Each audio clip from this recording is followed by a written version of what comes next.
হচ্ছে প্রভাবটা কিরকম পড়ে? বলতে গিয়ে পরে বলতে পারে যে নাসির আপা তো একজন নেত্রী, তার তো সাথে তো এক দেখা যায় যদি তাকে টাকা না হয় তার কর্মীরা কি করবে? তারাও তো বিচলিত হয়, তাই এটা কর্মীদের ভোটে এফেক্ট করে। বুঝাই বলবেন। ধন্যবাদ। আমরা যারা শহীদ জিয়ার আদর্শের সৈনিক, আমরা যারা বাংলাদেশ জাতীয়তাবাদী দল করি, বরিশালে আমাদের নেতা আফরোজা খানম নাসরিন, আমরা বিগত দিনে অর্থাৎ বাংলাদেশের গণতন্ত্র পুনরুদ্ধারের লড়াইয়ে আমরা এই আফরোজা খানম নাসরিনের নেতৃত্বে বরিশালের রাজপথে আমরা ছিলাম।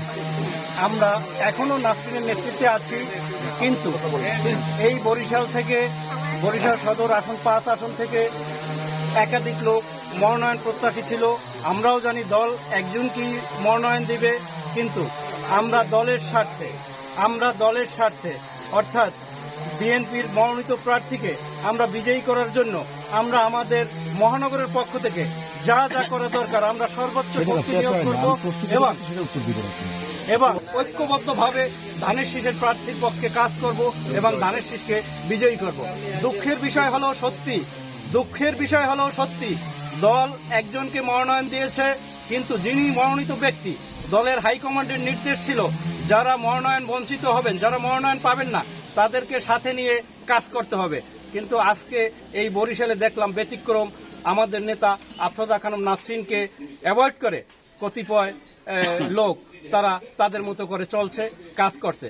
এতে করে দলের মধ্যে বিভ্রান্তি সৃষ্টি হতে পারে, দলের জন্য ক্ষতি হতে পারে, দলের বিজয়ের জন্য ক্ষতি হতে পারে। কিন্তু আমরা যারা বিএনপির সৈনিক, আমরা যারা শহীদ জিয়ার আদর্শের সৈনিক, সেটা আমরা হতে দেব না। আমরা এই আফরোজা খানম নাসরিনের নেতৃত্বে বরিশাল মহানগর বিএনপি ঐক্যবদ্ধ ছিলাম, ঐক্যবদ্ধ আছি এবং তার নেতৃত্বে যে কোনো আমি আপনার কাছে জানতে চাই প্রভাবটা কি পড়ে ডাকা না হয় যদি বিভাজন থাকে?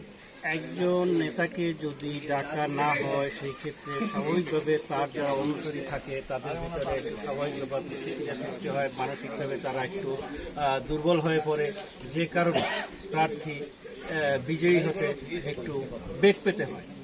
তবে আমার মনে হয় নাসরিনের এই বরিশাল মহানগরে হাজার হাজার নেতাকর্মী রয়েছে এবং এই নেতাকর্মীদের আফরোজা খানম নাসরিনকে অ্যাভয়েড করা মানে এই হাজার হাজার নেতাকর্মীকে অ্যাভয়েড করা এবং মহানগর বিএনপিকে অ্যাভয়েড করা। কাজেই এটার ভোটের মাঠে এটার একটা প্রভাব অবশ্যই পড়বে। ধন্যবাদ।